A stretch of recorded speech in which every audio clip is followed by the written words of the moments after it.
شامی صاحب مسودہ پیش نہیں کر رہی پی ٹی آئی اور کہتی ہے کہ جی ہم نے احتجاج کرنا ہے. بیرسٹر گوہر صاحب بھی فرما رہے ہیں کہ جب تک بانی سے نہیں ملے اس وقت ایک خلشار کا شکار ہے.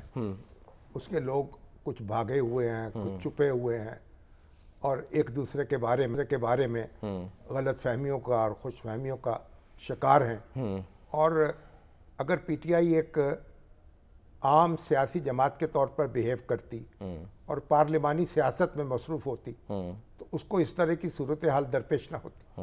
جس راستے کا اس نے انتخاب کیا, جو احتجاجی سیاست اور احتجاجی سیاست کو جتنا آگے بڑھایا, اس کا نتیجہ یہ ہے کہ اب وہ آرام سے بیٹھ بھی نہیں سکتے, اس کے لیڈر اجتماع بھی نہیں کر سکتے, ایک دوسرے سے چھپ چھپا کے بات کرتے ہیں اور شکووں کے اور شکایتوں کے انبار لگاتے ہیں. گنڈا پور کچھ کہہ رہے ہیں, حماد اظہر کچھ کہہ رہے ہیں, گوہر صاحب کچھ کہہ رہے ہیں, نورین نیازی کچھ کہہ رہی ہیں.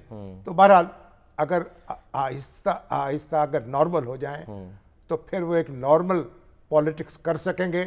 یہی ہماری دعا ہے کہ وہ ایک نارمل سیاست کریں تاکہ باہم فیصلے کریں. اب گوہر صاحب کہہ رہے ہیں بھئی ہم تو ایک اس بل کے آئینی ترمیمی بل پہ اس وقت رائے دیں گے جب خان صاحب سے ہماری ملاقات ہو جائے گی, جو ہمیں وہ کہیں گے وہ ہم آواز بلند کر دیں گے. تو بہرحال یہ کوئی اچھا منظر نہیں ہے اور ایک مشکل صورتحال ہے. ہمیں ان سے ہمدردی تو ہے, لیکن جب تک وہ خود غور نہ کریں ان کی مشکلات جو ہیں وہ کم نہیں ہوں گی. سر دو باتیں, ایک تو یہ کہ جو ظاہر ہے سلمان اکرم راجہ صاحب بڑی تنقید کر رہے ہیں آئینی طرح, راجہ صاحب جو مرضی کہیں.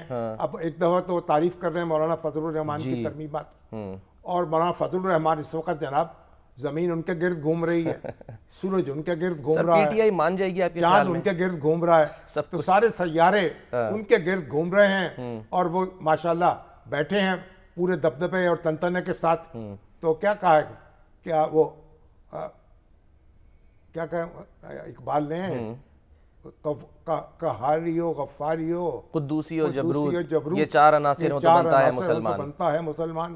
کہیں قہاری دکھا رہے ہیں, کہیں غفاری دکھا رہے ہیں, کہیں قدوسی دکھا رہے ہیں, کہیں جبروتی دکھا رہے ہیں. اللہ تعالیٰ ان کو سلامت رکھے. سر آپ کی ایک بات صحیح ہوئی آئینی بینچ والی. مجھے سر آپ سے یہ جاننا ہے, پی ٹی آئی آپ کو لگتا ہے مان جائے گی آئینی ترامیم پہ یا نہیں؟ اگر حکومت کے پاس 2/3 اکثریت موجود ہے اور پی ٹی آئی جو ہے اور بہت سی ترمیمات جو ہیں ان میں ترمیمات ہو چکی ہیں, ٹھیک, تو پھر پی ٹی آئی کے احتجاج اگر نہیں بھی مانے گی تو احتجاج میں وہ زور نہیں رہے گا, وہ طاقت نہیں رہے گی.